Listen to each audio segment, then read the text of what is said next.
Welcome back. Today we continue our series on consciousness and the theories of how the brain, being a piece of meat between your ears, a completely organic and material construction designed by evolution, can instantiate something that seems so ethereal and so ingraspable as consciousness.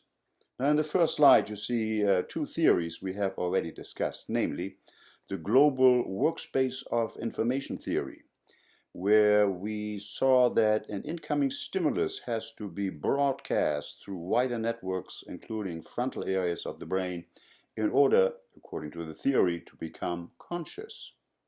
And we have discussed in our last lecture the integrated information theory created by Giulio Tononi, which claims that only certain structures are able to capture the axiomatic structure of experience, namely it being holistic, it being one, it being in itself, that it cannot be broken down into subcomponents, etc., and certain mathematical structures emerging from the wiring diagram of nerve cells will support this particular structure, and then an identity has been postulated, namely that it is what it is. These structures and the hyperspace in mathematics that support this or describe this is, in fact, consciousness and are the qualia that we experience, such as the red color of a rose and the sonority of a Beethoven string quartet. Now, both theories have a certain ad hoc quality, kind of like inventing something that makes intuitive sense, perhaps, to account for consciousness. Now, the theory today is different. It starts out with a very biological understanding of consciousness. It includes evolution, and it includes a neuronal mechanism that has been invented by evolution many millions of years ago, namely the mechanism of attention. And in addition, it appeals to the notion that we build models in our brain. We have a model of ourself and our body. There are certain syndromes in psychiatry where people don't recognize part of their own body, disavow their own leg and want it removed, or neurological problems where a strategic stroke can wipe out an entire left visual field, although visual processing is entirely intact. So models are constructed in the brain. So these three pieces then, evolution, attention, and the model building in the brain, are now being brought together in a new theory, the attention schema theory of consciousness. So here then is the evolutionary scale. You can see that about 500 million years ago, organisms began to invent certain ways to enhance signals. Signals that are perhaps visual, photons, or chemical, whereby the organism can orient itself to the signal and take certain actions, such as moving towards it or moving away from it, for example. Now, later in evolution, top-down attention then is invented, namely the control of this mechanism, to direct it purposefully to certain targets. And even later, we have social attribution.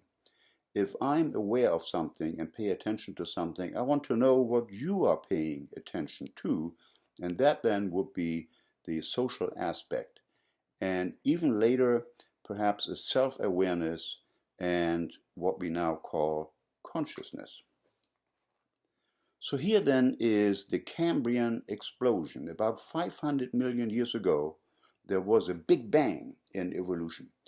A huge number of species was suddenly invented. And as you look at the picture here on the right, you will not recognize any of them. They're all long gone, and they look strange and weird.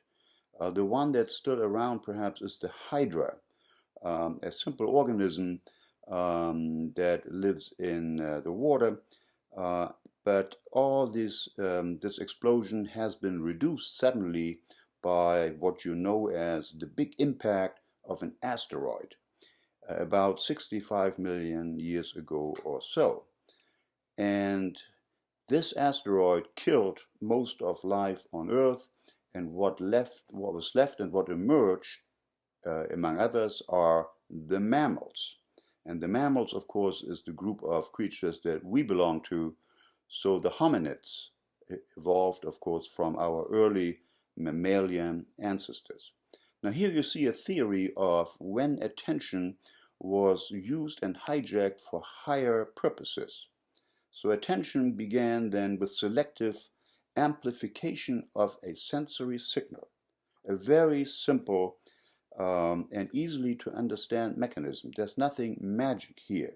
Attention means that a signal arriving at a sensory cell is preferred or is attended to by suppressing the response of the cells that are next to the receiving cell. That's a very common phenomenon in electronics and in signal processing, invented by evolution many, many years ago. So this attentional mechanism then became refined in such a way that a nervous system evolving at a later point was able to hijack this mechanism and control it in some way. Later on then the signal enhancement came under the top-down control, and brains then have evolved that could update the simulation that were produced by the attended signal. So here then is the attention schema theory in brief.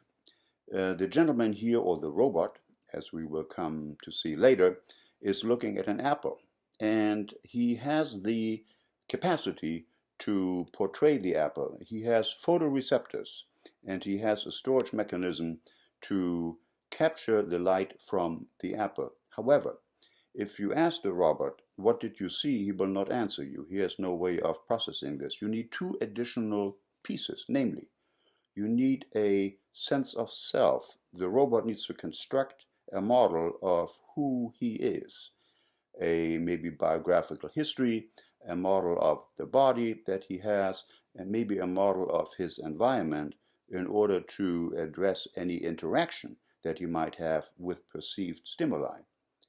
Now, here's now a third component, according to Graziano, namely attention. So the self-model of the robot needs to have an attentional module that can now connect the visual input with his sense of self. Now the attention itself is modeled as well, and if you now ask the robot, did you become aware of the apple? The robot will now interrogate his databases inside his computer and say, oh yes, I have visual input, and I know from prior experience it's an apple. And I know that it's me that saw the apple because I have a model of myself. And I have possession of this image of the apple. I have incorporated it in some way into my self-model. In other words, I'm aware that I, robot, have seen the apple. So this is then, in brief, an outline of the attention schema theory. So here is Dr. Graziano, and he has a wonderful talk that explains in his words the trajectory of thinking that led him to formulate this theory. So I will play you this video now. Hi, I'm Mike Graziano. I'm a professor of psychology and neuroscience at Princeton University. For about 30 years, I've studied basic issues in neuroscience, how the brain processes sensory input, how it controls movement, and that background turned out to be useful for building a scientific theory of consciousness. For the past several years, my lab has been outlining what we call the attention schema theory. It offers a possible explanation of the so-called hard problem of consciousness. I'll build it up gradually here, so you get the basic idea. but for a more complete sense of the theory, I point you to my book, Consciousness and the Social Brain. Let's start with a deceptively simple question. How can we build artificial consciousness? We don't even know what consciousness is yet, but if we try to build it, maybe it will force us to specify. This is a robot looking at an apple, and we're going to design a brain for it. This is a build-a-brain project. We want to know what to build into that brain to make it insist that it has a subjective conscious experience of the apple. What information should be in there? First, information about the apple. Light enters the eye, is transduced into neural signals. Neurons process that information and build up a description of the apple. I don't mean literally a picture of an apple in the head. Obviously, that's just a slide. I mean, the brain constructs information such as color, shape, size, location, like a dossier, a set of information that's constantly changing as new signals come in. This is sometimes called an internal model. The brain constructs internal models at many different levels. This is a visual sensory internal model. And the model is not accurate. It's schematic. Well, it'd be a waste of energy and a waste of processing resources for the brain to construct a really detailed, scientifically accurate description of the apple. The color is a good example. In reality, the apple has a reflected spectrum, which is very, very complicated. The eyes and the brain simplify that into the property of color. Color is a construct of the brain. It's a caricature. It's a simplified proxy for reality. I know I'm telling you things you already know, but I want to try to get at a particular perspective. So let's plunge deeper. You rarely look at an apple in isolation. There's probably other things there. A plate, a table, a wall behind them. Too many things for the brain to process in depth all at the same time. It has to prioritize. And at this moment, this brain is focusing its resources on the apple. That focusing is called attention. I don't like the word attention. There's too many colloquial connotations. I mean something mechanistic. Selective signal enhancement. The apple signal is enhanced. Other visual signals are pressed down. This happens because signals in the brain are always competing with each other. The apple signal wins the competition of the moment, and as a result, this internal model can dominate the brain's outputs. Now, that's attention. And this mechanistic attention is still buildable. I mean, there's no fundamental mystery here. If we had a camera and a computer, in principle, we could build the robot. But is it aware of the apple? In one sense, yes. There's a concept called objective awareness, which means the information got in and is being processed. Yeah, the machine is objectively aware of the apple. But is it subjectively aware? Does it have a subjective conscious experience? Even at that, many people would say yes. Visual subjective awareness arises from visual processing. And if that's true, then we're done. We built a conscious machine, and consciousness is totally inexplicable. It just happens. But I don't think we're done. And to make that point, let's ask the machine. As long as we're doing a build-a-brain thought experiment, we might as well build in a linguistic interface. It's like a search engine. It takes in a question, searches that database, and then answers the question. So we ask, what's there? It says, an apple. We ask, what are the properties of the apple? It says, it's red, it's round, it's at that location. It can answer that because it has that information. And this diagram could represent an entire category of theory of consciousness, like the higher order thought theory. This is higher order cognition that has access to a lower order sensory representation. Or the global workspace theory. This is the lower order sensory information that's broadcasted to a higher order global workspace. But I don't think this diagram offers a complete theory of consciousness. And to make that point, let's ask yet another question. We ask, are you aware of the apple? And the machine says, cannot compute. Why? Well, because the search engine searches that database and finds no relevant information. Plenty of information about an apple, none about awareness, no information about what awareness is or whether it has any, and no information about the self either, right? We ask, are you aware of the apple? It doesn't even have information on what this you is. It's like asking your digital camera, are you aware of the picture? Well, it doesn't compute in that domain. But we can fix that. Let's add to the Build-A-Brain and see if we can do any better. We'll add a second internal model, a model of the self. Again, this is information put together in the brain. It might include information about the physical shape and structure of the body, the so-called body schema. It might include autobiographical memory, which plays a huge role in the self model. We know the brain contains something like a self model, probably very complicated, probably spans many brain areas. Well, now that our Build-A-Brain has a self model, let's ask another question. We ask, tell us about yourself. See, now it can answer. It's been given that construct of self. It says, I am a person. I'm standing right here. I'm this tall, this wide. I can move. I grew up in Buffalo. I'm a nice guy. Whatever information is available in that internal model. And again, this diagram could represent an entire category of theory about consciousness, theories in which consciousness is self-knowledge. And again, I would say this diagram is not a complete account of consciousness. And to make that point, let's ask yet another question. We ask, what's the mental relationship between you and the apple? Uh-oh. The machine accesses those internal models and finds no answer. Plenty of information about the self, plenty of separate information about the apple, no information about the mental relationship between them, no information about what a mental relationship is. It can't even parse the question. Equipped only with this, our Build-A-Brain fails the Turing test yet again. Well, let's try the Build-A-Brain one more time. We'll add one more internal model. See, the advantage of internal models is that they model things in the real world that are useful to monitor and predict. The real apple, an internal model of the apple. The real self, an internal model of the self.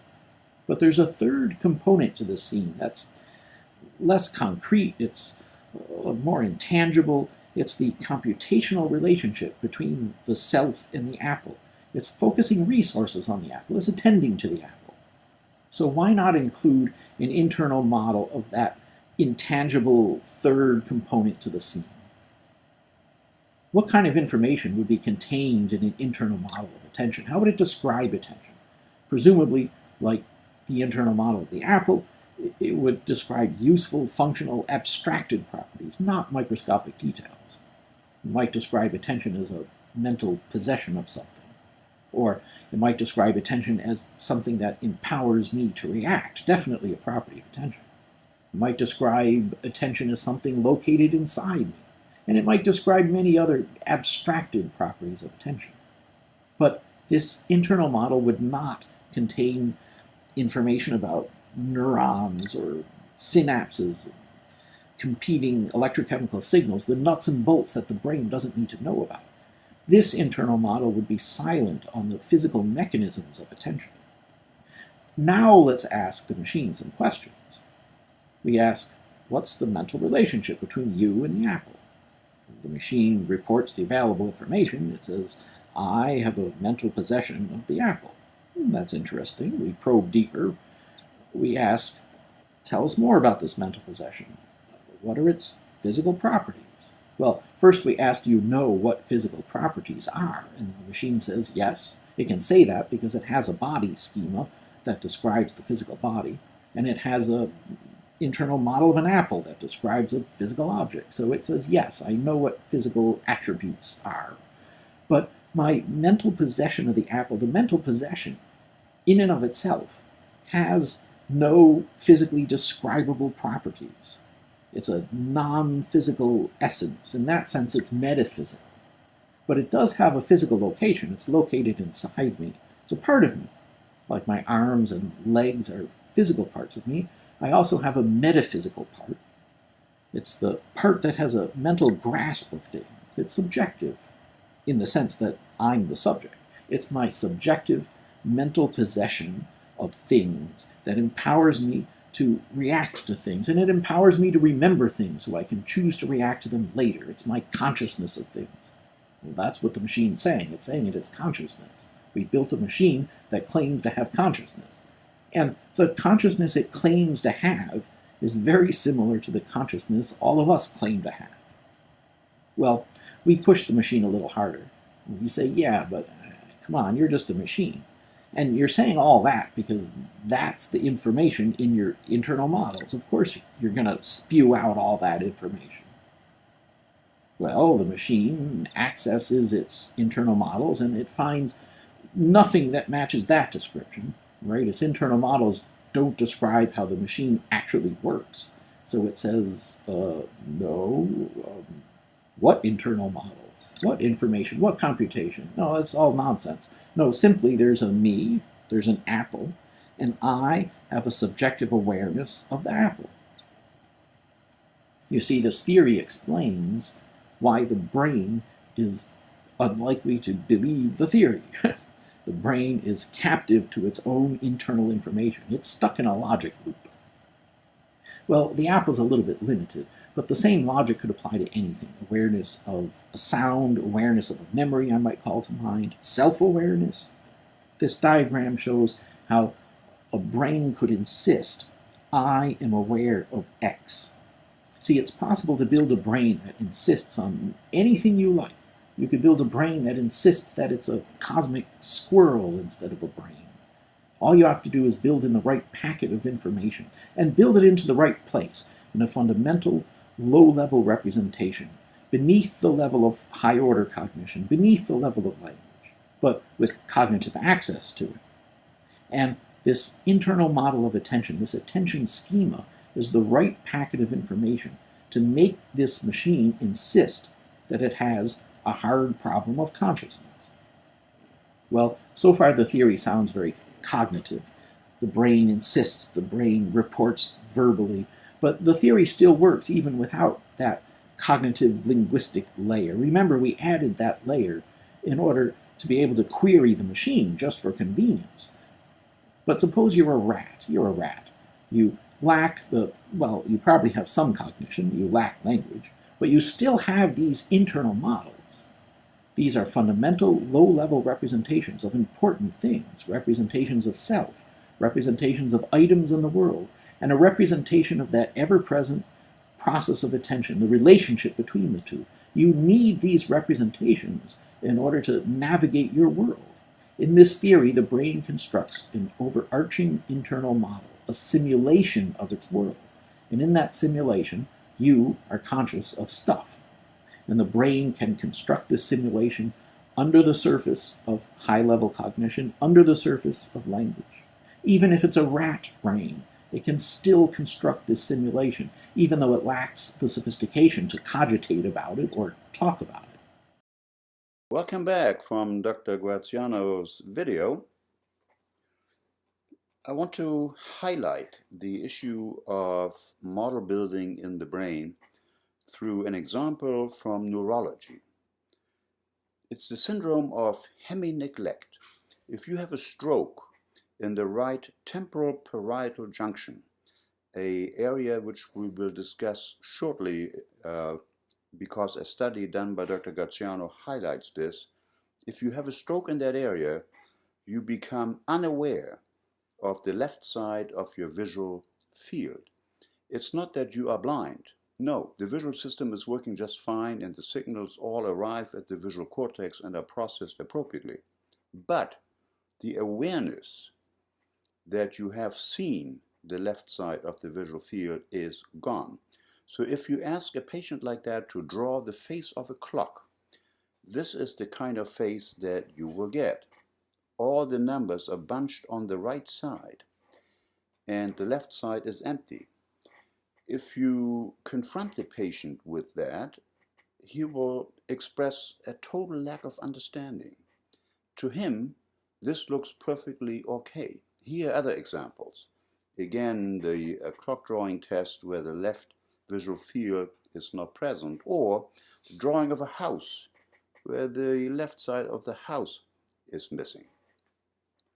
So this occurs in 30 to 90% of right hemisphere damaged patients, depending on the type of the injury, whether it's a tumor, an injury, or a stroke.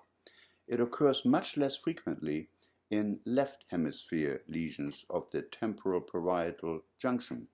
The thought is that there is a specialization, that the right TPJ is much more attuned to spatial awareness than the left side.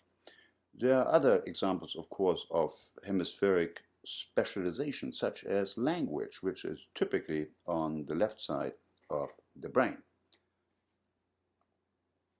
So here's then the experiment that Dr. Graziano did. He used a social attribution task. So here is a fire. The subject first focuses on a cross in the middle of the visual screen, and then there is a fire shown, and then you see Kevin. Now Kevin in this image is apparently looking towards the right side where the fire has occurred, and his facial expression is commensurate. It matches the danger posed by the fire. He looks alarmed. His hair is standing up on his head. Now here is Kevin's face looking to the opposite side, and he is smiling. So that would be a mismatch to the signal.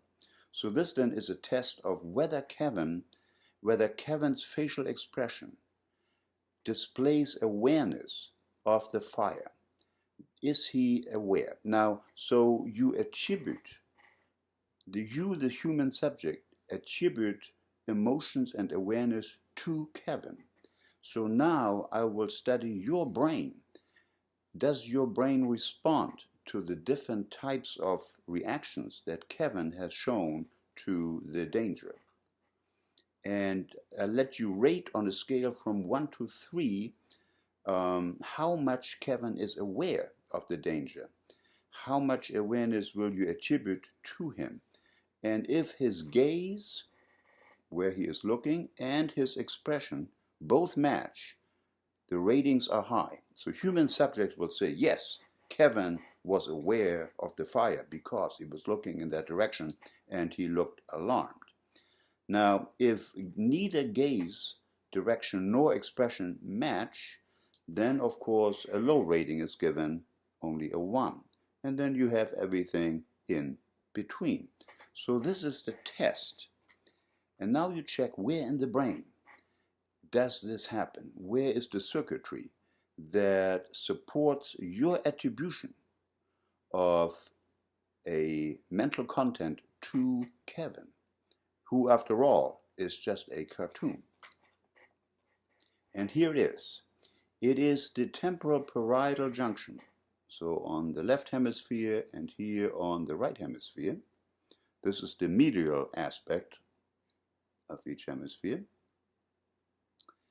And so that's where the signal tends to aggregate. This is, of course, a corollary of the temporal parietal junction stroke, where an entire left visual field is wiped out. The awareness of the left field is wiped out, not the visual processing. So the two findings then match and both point to the temporal parietal junction.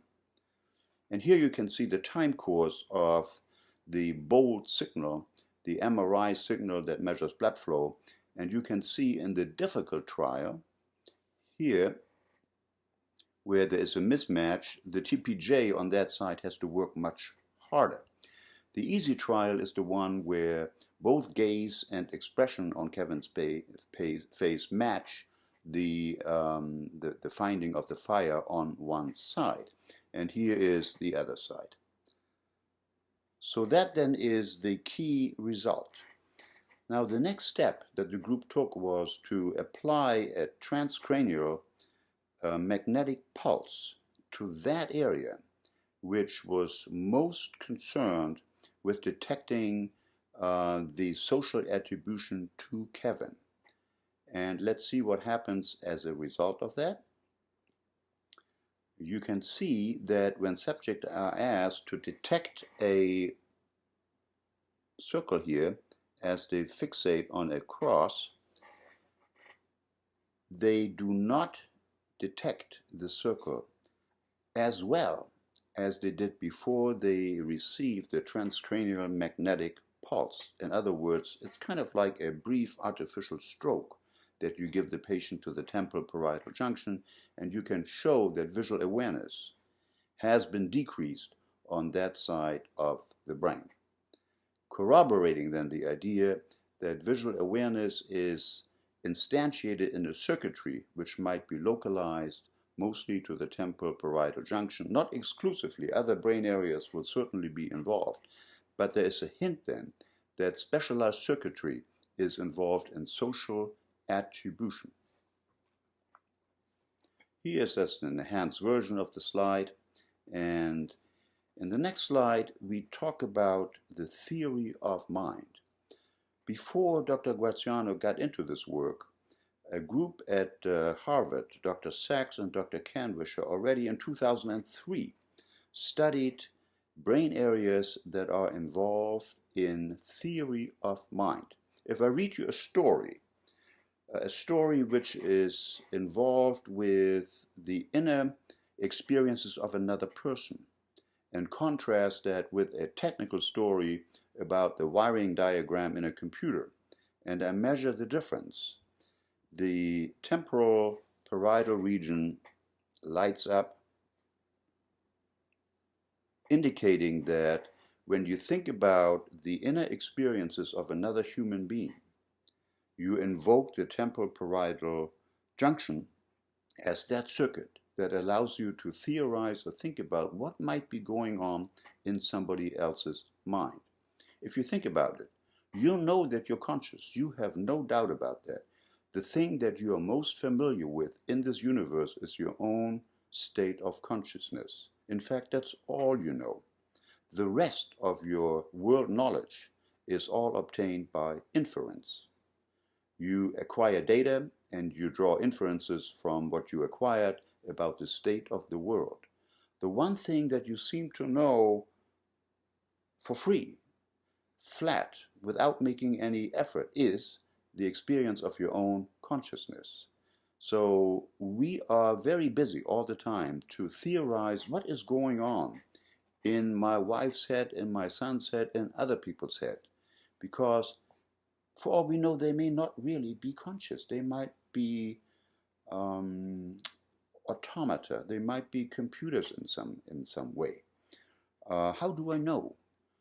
And I theorize about it, of course, and I check, comparing my own inner experience, how my consciousness works, to what I presume or infer the consciousness might be like of another person. And as I do so, the temporal parietal junction gets into overdrive, and that is exactly the same area that appears to be important in processing attentional qualities and detecting what's going on in your model of attention. So here another example of this, the temporal parietal junction is involved in the theory of mind in other people. So here's now how Dr. Graziano takes a leap. He says there's no fundamental difference between my perception of somebody else's mind and my perception of my own mind. I do not directly experience, actually, my own mind. I perceive it through some intermediary, namely the theory of social perception that I use to perceive anybody else's consciousness. So the same module, the same microchip that I use to theorize about somebody else's consciousness, I use to theorize about my own state of mind. So that neuronal machinery is able to collect more data on my own brain and therefore construct a better quality of a model for it. But fundamentally, my perception of my own mind is in the same class of phenomena as my perception of somebody else's mind. They are both models. That is the key. We have models of other people's minds, and we have a model of our own mind. I do not actually know my own mind, Dr. Graziano says, any more than I know anybody else's mind. I only know the model that my social machinery has constructed of it. Now, how to control attention? So a basic tenet of the control theory, control a thermostat, control anything else, is you need an internal model of the system. To monitor and control its own attention, the brain builds an attention model or schema. This is like a map of attention. It contains simplified, slightly distorted information about what attention is and what it's doing at any particular moment. So a model is never as elaborate and precise as the real thing. A model is a sketch, it's a cartoon, and sometimes it can be quite wrong and off base. In that sense, consciousness, a soul on a trajectory through waking life, is a perceptual illusion. It is a perceptual model that is at best a simplification, and sometimes it's just plain wrong. So you can summarize all this talk with one sentence. Awareness is the brain's schematic description of attention. In other words, it's an attentional schema. If you inspect and interrogate your attentional schema, you are aware of the contents of your mind. You are not aware, though, how your brain did it. And that's why it's so strange. We have no access to the actual mechanics, neuronal mechanics implementing this, and therefore it seems so ethereal and non-physical to us. So in this consciousness, a soul on the trajectory again, it's a perceptual model. And here we have a video where Dr. Graziano talks a little more about this and extrapolates as to what might happen in the future as we use this knowledge to construct robotic beings that incorporate a sense of self, self-knowledge, a visual apparatus or a perceptual apparatus, and knowledge of the world. And he believes that it's only a matter of time before we will be able to create machines that have self-awareness. Now you may ask, well, that's a different kind of awareness that we have, because no, it's not. It would be the same mechanism. And that is the truly stunning aspect of this. So I will now play the video and see you at the other side. Michael, you've developed a neuropsychological theory of consciousness, which is entirely materialistic. And I think the natural consequences of that theory would be to state that it is entirely possible to artificially create real human-level consciousness in non-biological substrata, whether it's silicon or whatever else. Yeah. Is that right? Yes, I think that's true. I mean, that's a very difficult task, but I think it's doable.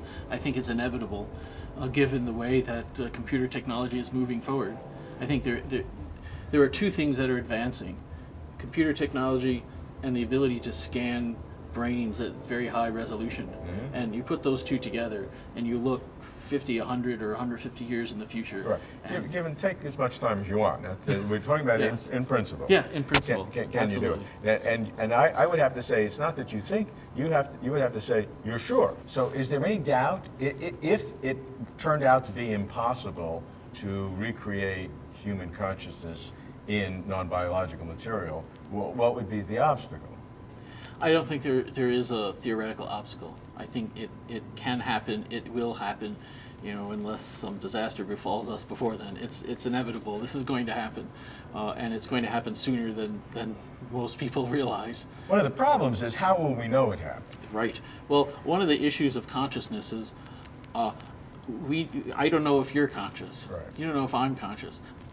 But we have a kind of gut certainty about it.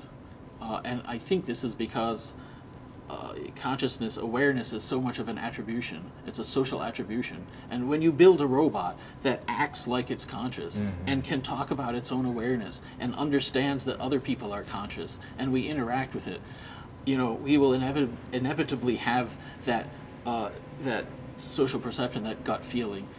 And we will have the yes. feeling, but you've had talks where you can make me feel that way for a puppet. Yes.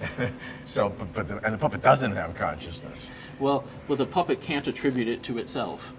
So, But we can attribute to it. yes, exactly. And so we can attribute to a robot, but we still will never Yeah. know if that robot has the But we can consciousness. build a robot such that it can attribute those properties to itself and to other Wait, people. it can tell us that it's attributing to itself, but I can program a computer that can speak and says, I am conscious. And this will be more sophisticated Yes. version. But you'll, It needs to be a lot more sophisticated than that. yeah, but no matter how sophisticated, can you really ever know whether there's an internal, if there's anybody home internally? Yeah, if there's an internal experience. I would say there isn't in us either. I would say what we do is compute a construct of awareness. Wow, that's a very powerful And statement. You attribute snuck it it, to you snuck it in ourselves. there. You say, we don't either. Well, I think I do. Well, I would say you're convinced of it, Yeah, okay. right? So you have arrived at that conclusion, and you've attached a high degree of certainty to it, and you've attributed that set of properties to yourself in much the same way that you can attribute those properties to me. Right. And those are things that can be programmed into a computer system, and those are the things we will be able to do in the future. So I can take that in two ways. One, I can take it where the robot really will have an inner experience. I don't think it will. Okay, I well, don't think there's we do difference. either. So then that's a very powerful thing. That you're saying that the consciousness that we think we have, that I think I have, is really my brain fooling me in some kind of way. But I'm aware of that being fooled. I can't get out of this loop. Yeah, in a way, it's your brain. It's what you have. You do have something real. You have attention. It's a real process. Okay. And then you have this kind of warpy description of attention, and that's what you describe as your awareness. So what do I think I have that I really don't have, and that the robot won't have either, but the robot is the same as me? A non-physical experience. Non-physical experience. So what, I mean... Experienceness, awareness, is a description. It's not something you have. It's something that your brain attributes to itself. Okay, and is that what's called eliminativism? Does that are you downgrading consciousness as a? Yeah, some people might think of it that way. I mean, one way to put it, you go to a conference on consciousness, and in some ways I feel like I'm at a conference on Tolkien's Middle Earth, and everyone's talking about Middle Earth, you know, and our, I don't know, orcs really, elves that got modified and this and that, and you can talk about it and whether there's really magic in Middle Earth. And then I'm the iconoclast, I guess, who's foolish enough to say, yeah, that's true, but it's all a description of something. And it exists only in simulation. It exists only as information, only as description. There actually isn't a real Middle Earth. Well, you could say it's a description of a real thing because it's a kind of warpy description of medieval Europe. But it doesn't exist physically as such.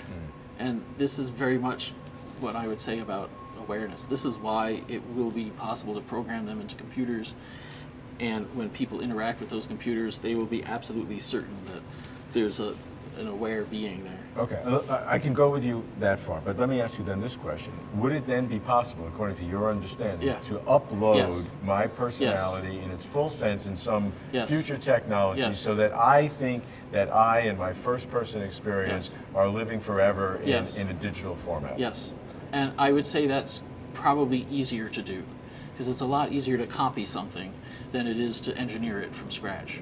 So to copy the processes in your brain without fully understanding them, Right, right. To copy them, Okay. you know, in silicon or whatever the, Right. you know, quantum computer or whatever the Right. future thing is, Right. that I think that's coming first. To start Okay. uploading people, you know, a Okay. form of trying to live forever. I But- think it's going to be terrible, by the way, for us socially. But if you can do it once, if you can upload me once, Yes. you can do it twice. Yes. I mean, it's no difference. Yes. And I can do it twice, you can do it 5 times, Yes. 1,000 times. Yes.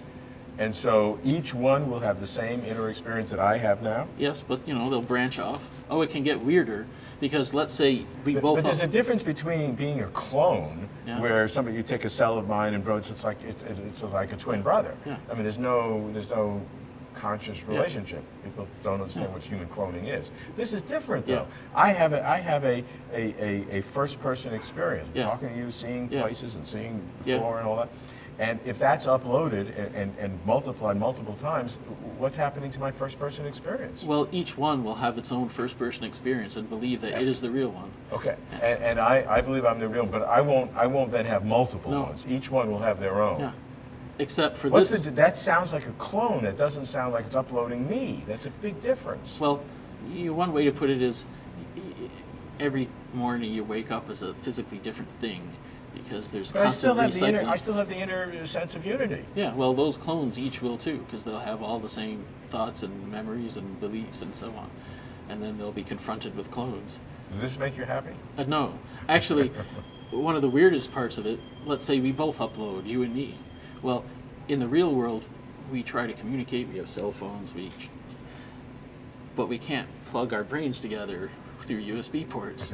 Right? If we upload ourselves onto a computer, that becomes possible to join and meld in really weird no ways. offense, but I'd rather not. I think that this is going to happen, and B, it's going to be just radically reforming our society in ways that I don't want to be around for, just to be straightforward about it. But if you are uploaded, you will be. If I am uploaded, I hope I die before the technology comes around, to be perfectly honest. Welcome back from the interview with Dr. Graziano. So just to summarize, although there is an illusionary quality to consciousness, in the sense that it is really a model of something rather than the ethereal, strange thing that we have trouble identifying with any physical reality. Nevertheless, it's clear from Dr. Graziano's model at least that consciousness and the direction of attention is biologically extremely important. It is an instrument, a high-level instrument of allowing us to interact with the world in terms of identifying issues and in terms of identifying what we need to deal with, planning and interacting with the world in a much more efficient way. So consciousness thereby has a function. But at a fundamental level, it is created in the brain as a virtual reality machine, the utility of which is exactly this: to be more efficient organisms to deal with the world. And of course, evolution would favor such an event. The other important part is that we have no access by introspection into the mechanisms that create this experience of consciousness, because it's a model, and the model cannot look back at the previous levels that created it. So inspection of the model will appear as a very odd, unembodied kind of an experience that happens somewhere inside behind our eyes. But in fact, it is instantiated and produced by our neurons. Recently, an article has appeared summarizing a computational study from the European Brain Project, which has shown that the way cortical columns work appears to be in a 11-dimensional hyperspace. We will discuss this article in a separate lecture, of course, but you can easily imagine that there is an incredible amount of computing power and dimensionality that our neurons can produce to allow for model building such as proposed here by Dr. Graziano.